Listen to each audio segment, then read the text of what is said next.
He's been called many things across time: a prince, a warrior, a monster, a vampire.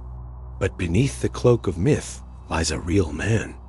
A man born in fire, forged in war, and remembered through centuries of blood-soaked legend. This is the story of Dracula. Not the fanged creature of cinema, but the true origin of the man who inspired it all. Vlad III, known as Vlad Dracula, or to his enemies, Vlad the Impaler. Vlad was born in 1431 in the fortress town of Saisawara, in the heart of Transylvania.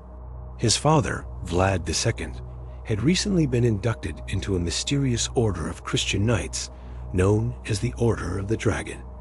This order, sworn to defend Christendom against the advancing Ottoman Empire, gave Vlad II a new name, Dracula, meaning the dragon. His son, therefore, was Dracula, the son of the dragon. But in the ancient Romanian tongue, the word Drac also meant something else: the devil. And young Dracula would grow up to live up to both meanings. Vlad's childhood was torn between opulence and terror. As a boy, he and his younger brother Radu were taken hostage by the Ottoman Empire, pawns in a brutal political game. For years, he was held captive, a prisoner in a palace full of silt and suspicion. There, he learned the language of his enemies. He studied their military tactics, their religion, and most of all, their cruelty. It was in captivity that something inside young Vlad twisted. He didn't just survive, he adapted. He grew harder, colder, more calculating. Meanwhile, his brother Radu grew soft, loyal to the Ottomans, and would eventually betray him. When Vlad was finally released, he returned to his homeland of Wallachia, a kingdom in chaos. His father had been murdered, his older brother buried alive. The throne was up for grabs, and Vlad wanted it back. But regaining power was not easy. He would rise, be overthrown, then rise again, each time more brutal than the last. He became known for his favorite form of punishment: impalement. Long, slow, and terrifying. Enemies, criminals, even entire villages would be executed this way. The message was clear across Dracula, and your death would be a spectacle. But Vlad's brutality wasn't just madness, it was strategy. Surrounded by larger, more powerful enemies, he ruled with fear as his armor. One story tells of a battle where an Ottoman army marched into Wallachia, only to find a forest of corpses, thousands of bodies impaled on spikes. The Sultan himself turned pale and retreated. Dracula had won the battle without lifting a sword. Fear was his most loyal soldier. Amid all the carnage, Dracula's personal life was a mystery cloaked in whispers. He had at least 2 wives. The first, a noblewoman whose name is lost to history, died tragically. Rumors say she threw herself from the walls of Panari Castle during an invasion, choosing death over capture. His second wife was reportedly Ilona Szilágyi, a Hungarian noblewoman and cousin of King Matthias Corvinus.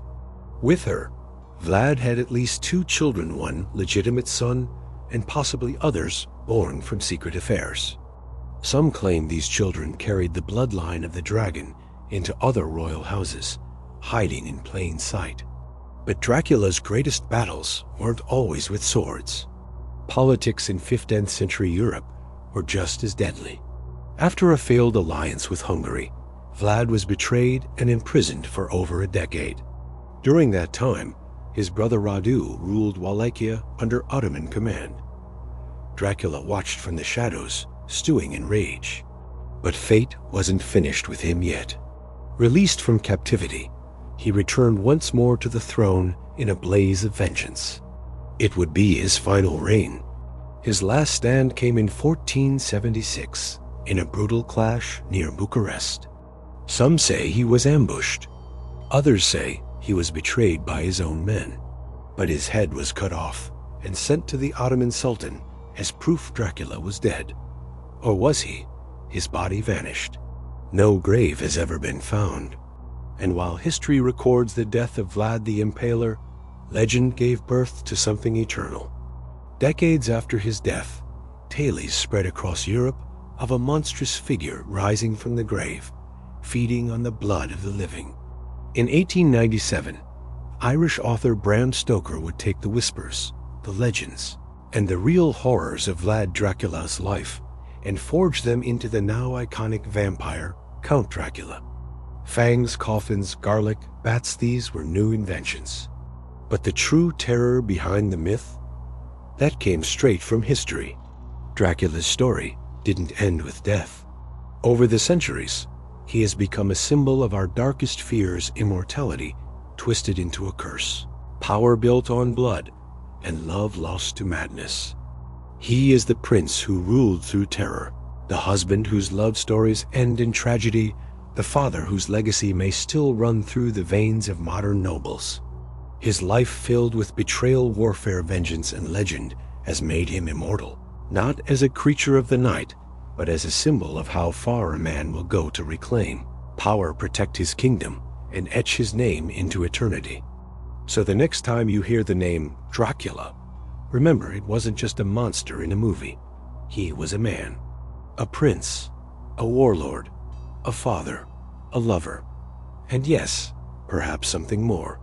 His legend still walks among us, not in shadows, but in stories, passed down through time like a curse that refuses to die. And maybe, just maybe, he never did.